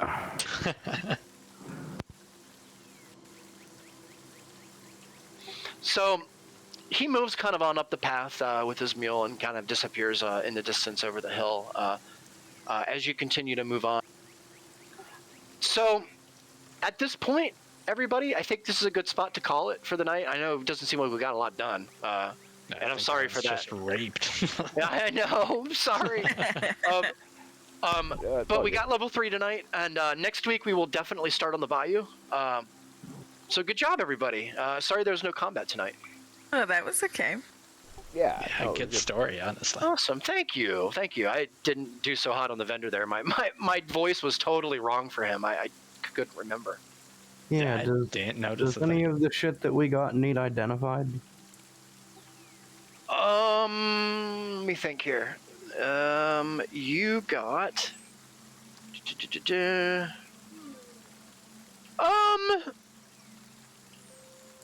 I just figured if we're gonna end it here, we could end it with Sato sitting doing some identifying for us. I don't want to tell you that something needs identified. I would rather just be like, it's up to you if you want to identify. Yeah, well, we could pick that up. Anyway, Yeah, that's a But good way to do if you it. In the if you'd bayou. like to identify, yeah, Sato, do you want to try to identify some stuff here before you leave? Well, I'm gonna suggest that we head to the bayou and we can identify once we get a chance to sit down in the bar. I don't mind identifying. I'm not a Yeah. yeah. While you guys eat, I can identify while you eat and then join you in the drinks. You hear Works for me. wait, Ronan. so you drink but you don't eat? I drink what I don't eat. Yes, Makes sense. Nice. Okay. and I No don't. I toast to only that. drink if it's strong alcohol. Otherwise, I don't want it. Does that do anything for you? Does alcohol affect you? It's not as strongly as it would normally people. I'm quite resistant to it, but if I drink enough, I can get a little bit of start feeling a little overconfident, if you know what I mean. Huh.